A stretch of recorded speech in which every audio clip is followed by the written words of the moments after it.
The Pod Network Entertainment. Day 167. Paano kung a chapter is closing? Hi, I'm Joelle. I talk for a living and I'm an overthinker. Life keeps going and the questions keep coming. But I hope you find comfort in the fact na hindi ka mag-isa. Ang dami nating overthinker, no? Sa ups and downs, twists and turns ng buhay, paano kung ituloy lang natin ang paghanap ng kasagutan? Ready? Tara! This is Joelle's podcast. Paano kung? Powered by the Pod Network. Hello, paano cuties? Kamusta ang puso? Ayan na, I'm back. It's been a minute and I missed my Muni sit-down sessions with you guys. Pero you know what? As someone who is constantly trying to balance many things in life, kinailangan din yung pahinga na yun. Alam ko naman na miss nyo ko, guys. And grabe, ang lakas yung mga nagtatanong sa akin na, parang saan na kayo? Ganyan. Nagpahinga lang, guys. Nagpahinga lang. But yeah, sana kayo rin nagpapahinga pag kailangan. But yeah, now, yes, we are back for season quote-unquote 3. Thank you as always sa mga naghihintay sa aking pagbabalik. And salamat din, welcome sa mga bagong nag-join. Diba? I saw a bunch of new Paano Cuties joining us here. Welcome to the little Overthinker family.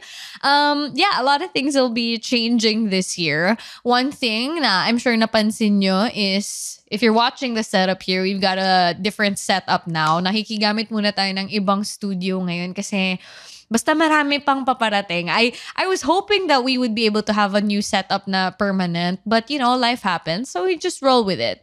So yeah, our first paano kung question of the year. Paano kung a chapter is closing?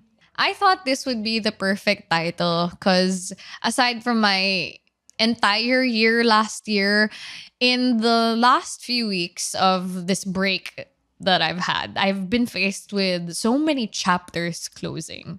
Ang ironic, no? Kasi kakastart lang natin. Pero wala lang. I just thought it would work.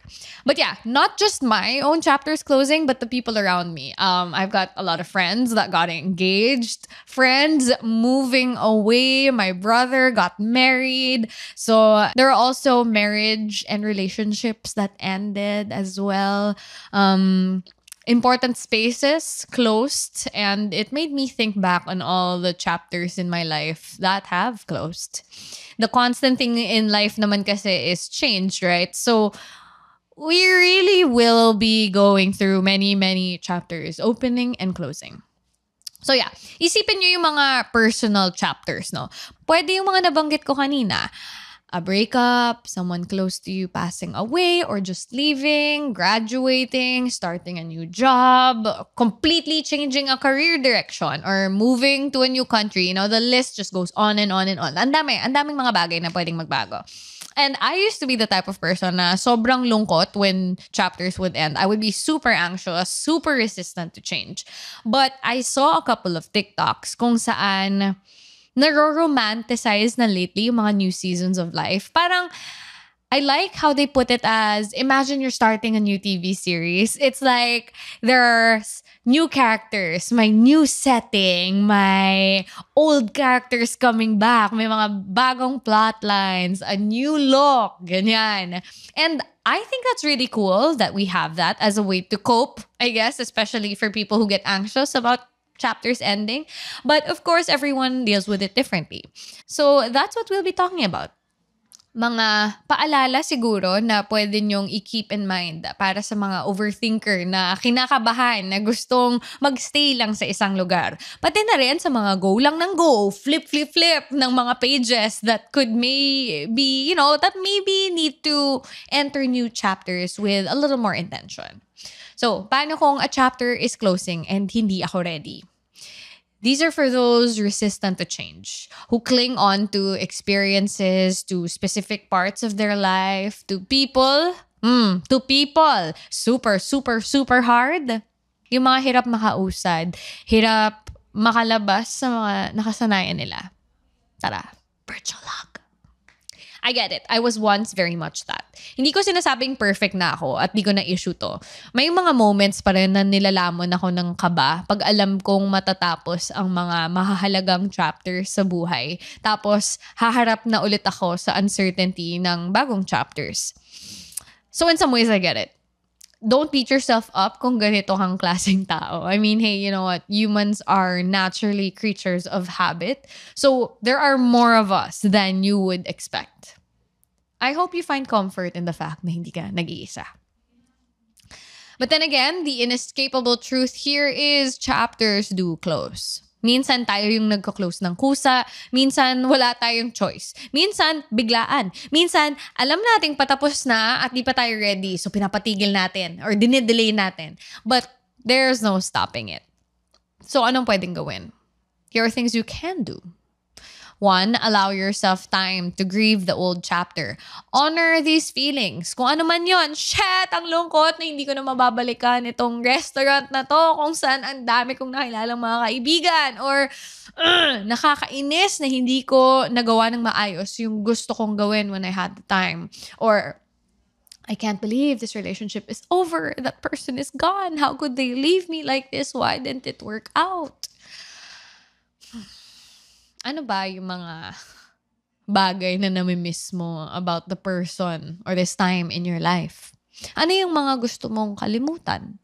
Ano yung mga bagay na, in fairness, thank God, matatapos na to. How do you think these people, relationships, and experiences shaped who you are now? Ano yung mga ready ka nang iwanan? 2, take it slow. Maybe sometimes you don't have to completely jump into the new chapter just yet. Baka pwedeng one toe in muna. Slowly creeping in. Maybe you can hold on to some things that are familiar for a source of comfort. That could be an old notebook, friends na kasama mo rin sa journey na to, or at least someone who understands you. 3, what is your why? Ito yung magiging anchor mo sa new chapter. Are you moving out? Siguro yung why mo is peace of mind or to be one step closer to reaching your dreams. Was this a breakup? Maybe the why is it's proof that that person isn't the right person for you. It could be a new job or a career switch. Maybe the why is kailangan siya para matulungan mo yung family mo or para finally ma-pursue mo yung passion mo. Did someone pass na hindi mo alam kung paano uusad sa isang bukas na wala siya? Maybe your why could be, how would this person live their life? Ano yung mga pinangarap niyong gawin together? Maybe that could be a why. You honor their life by living yours. 4, ask yourself, what can you control about this new chapter? Sobrang gets ko yung kaba nung, oh my God, ano ba mangyayari? Yes, you can't control what happens, but you can control how you respond. And when you choose to take control, hanapin mo yung good things, the exciting things in this new chapter. Kung napangungunahan ka ng takot, you might not be able to see the other exciting possibilities that lie ahead, diba? So maybe instead of takot, switch to excitement. Remember, this chapter, this book, it's yours. You are the author. Paano kung a chapter is closing at sobrang excited ako? When you look at this, agad-agad, it seems like a great thing. New change, exciting, right? That seems like a great mindset, right? Sabi ko nga, kakasabi ko lang, turn fear into excitement. But this specific paano kung scenario, I think para ito sa mga taong flip ng pages ng chapter ng buhay nila. Go lang ng go. As in, thank you, next, go, go, go, go, go. Don't get me wrong. I love this energy. It's inspiring even. But I'm thinking about the small percentage of people who quickly flip through chapters because they're distracting themselves from things, people, emotions na ayaw nilang harapin. So, para bang ini-end nila yung chapters para makatakas. Or para to sa mga never contented at iniisip that happiness and fulfillment, they're all in the next chapter, in the next life stage. Mga tipong, I'm gonna be happy pag graduate ako, pag may love life na ako, or matapos lang yung paglipat ko, magiging okay ng lahat. Or pag kumita ako ng XXX amount of pesos, this will happen, magiging masaya na ako. Kumbaga, the question here is, talaga bang kinlose nyo yung chapter?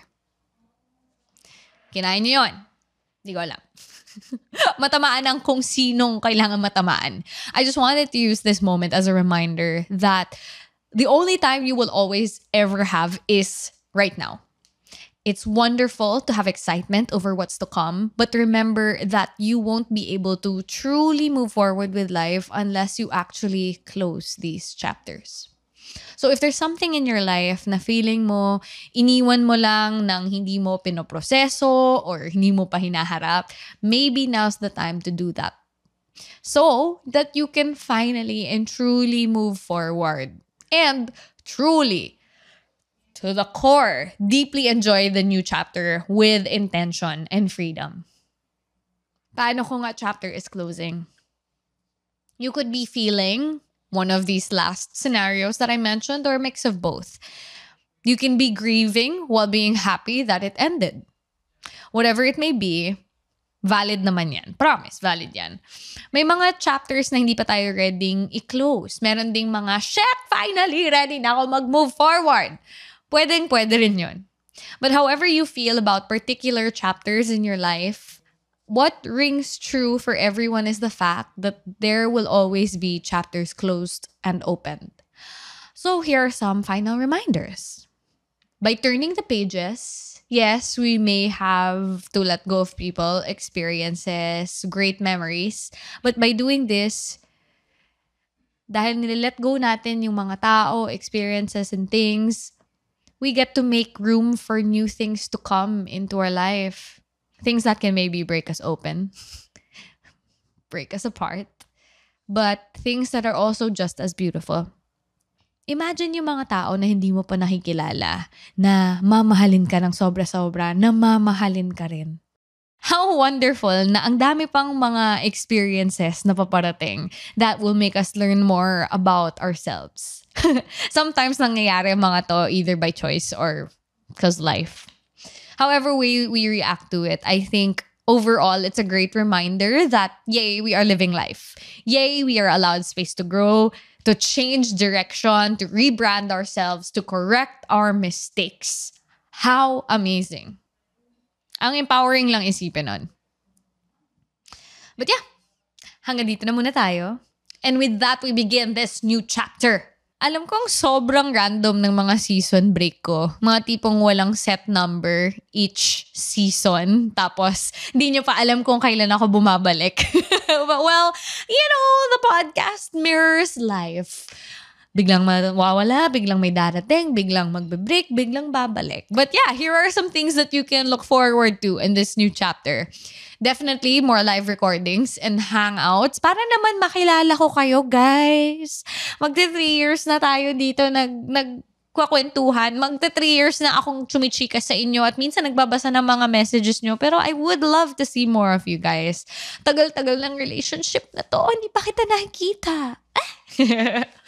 But we also have more guests coming soon as well. So kung may suggestion kayo na gustong marinig na kwento from someone you look up to, let me know. Email nyo lang si paanokongpodcast@gmail.com. Pero wag kayo magsisend doon ng mga personal paano kong questions nyo. Okay? Tuloy pa rin ang pagsagot ng mga paano kong questions nyo. Pero hindi natin masasagot kung nagko-comment kayo sa comment section or nag-email. Doon lang po tayo sa healink.me/JoelleOL. Okay? And yeah, we're also gonna be doing like a mini series where we can hear your voice as well. Ayan na, ito na yung mga one-on-one. Well, keeping your anonymity if bet nyo. Ano yun, kung gusto nyo magkwento tapos hindi nyo matay, pwede nyong i-chika sa akin. One-on-one tayo, ganyan. Tapos, we can tweak your voices para hindi malaman kung sino kayo. Diba? We're always protecting you. But yeah, Yeah, these are added questions sa paano kung Google Form. Makikita nyo sa dulo, may ganun na pwede kayo mag-upload ng voice note or pwede ring chumika, ganyan. O, diba? But yeah, head on over to hailing.me/JoelleOwell. And yeah, I'm also working on something fun that you can take home for yourself. Oh my God, binato ko na sa mundo. Sinabi ko na. It's coming. Teaser mo na yon, but that's still in the works. Hopefully, ma-release ko siya this year. I don't know. Oh my God.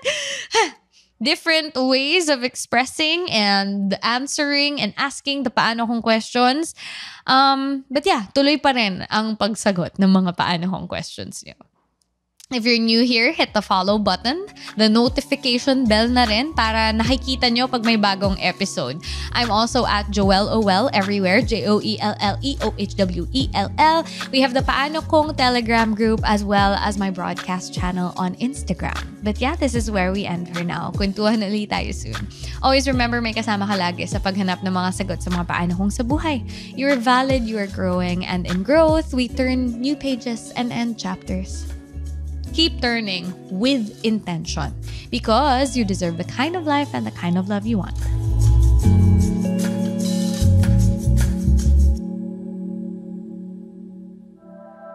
The opinions of podcast creators, hosts, and guests are not necessarily reflective of the official stance of the Pod Network Entertainment, its hosts, or other network programs. The content created by the people behind the podcast is personal and not meant to harm any religion, ethnicity, group, organization, company, or individual.